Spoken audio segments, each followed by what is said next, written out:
Do you want more? More time, more balance, more love, more sex, more money, more real, and less bullshit? This is the Women Wanting More podcast with Dr. Karen Osborne. Real life, real stories, plus real tips to get you more of what you want.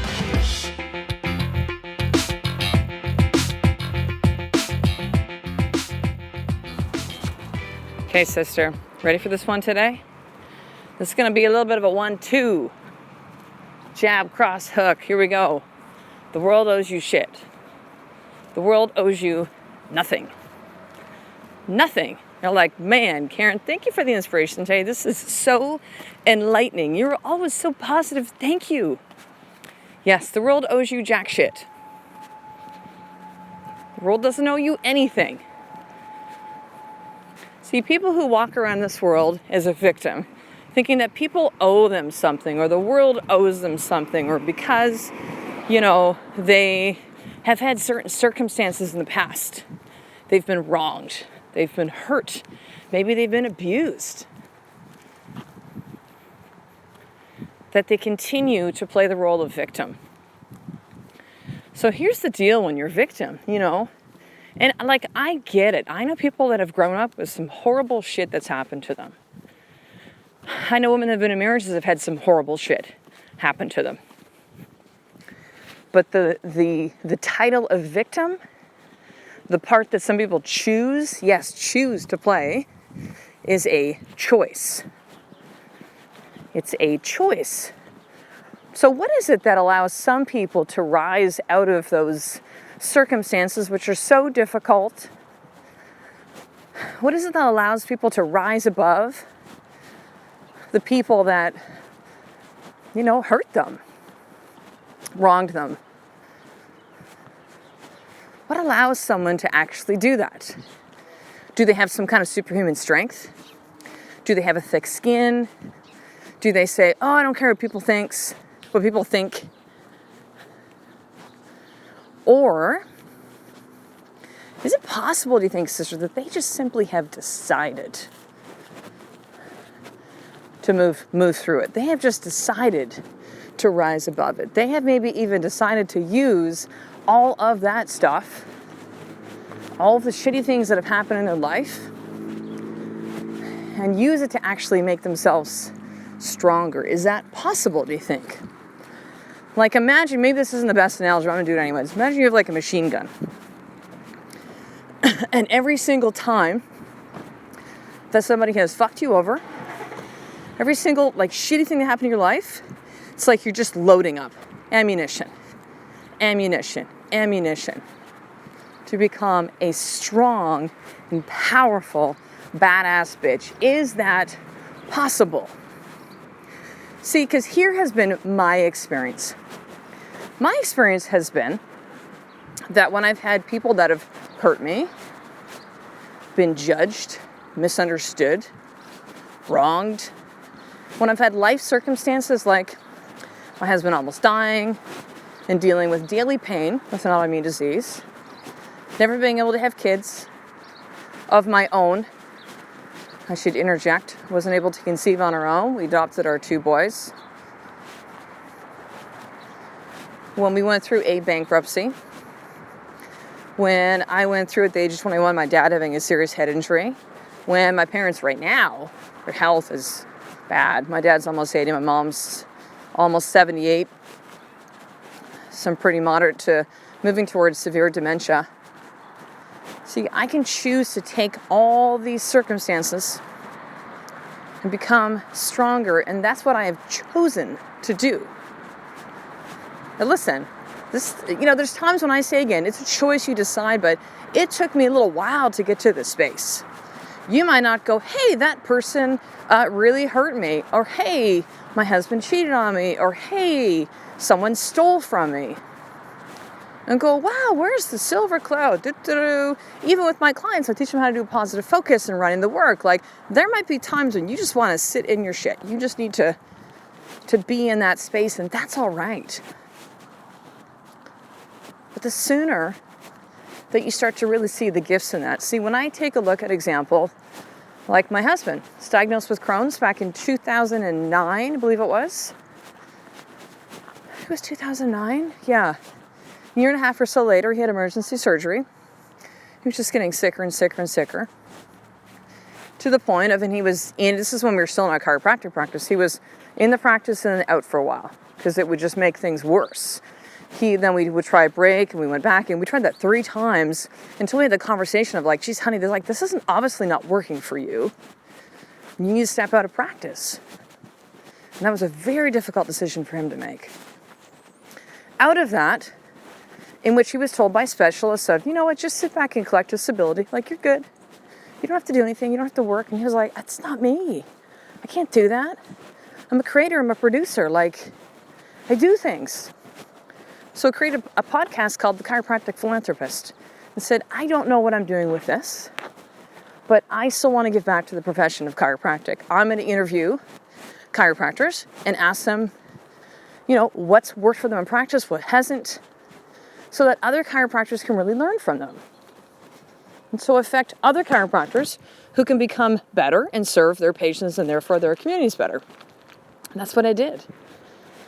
And even a few years before that, I started blogging and just feeling like there's this message that I feel that I have to give.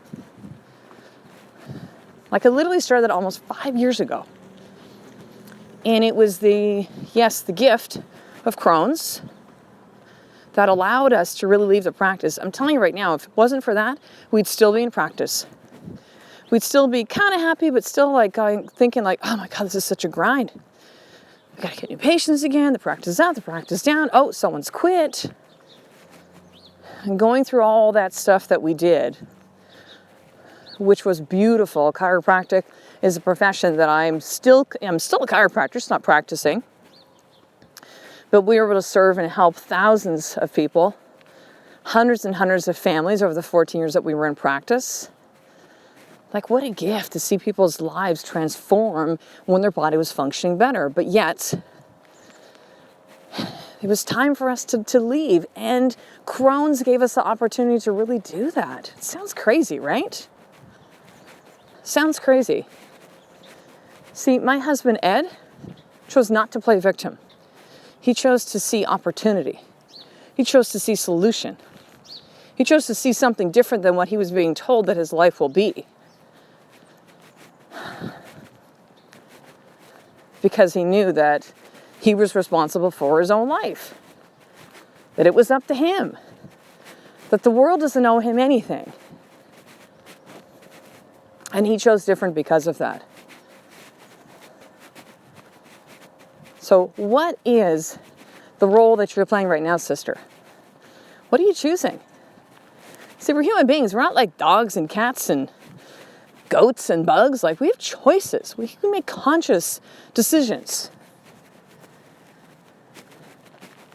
We don't live in third world countries.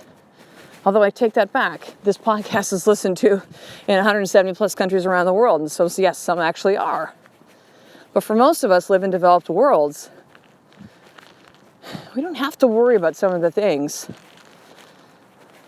that others in parts of the world really have to worry about. Like, we're good. We have food. We have a roof over our head. Maybe even got a husband and kids and income. So what are you choosing? What are you choosing? The world doesn't owe you anything, sister. And here's the coolest part of this. That means it is up to you and you get to create the life that you want. So here's your more tip for today. Where in your life are you playing victim?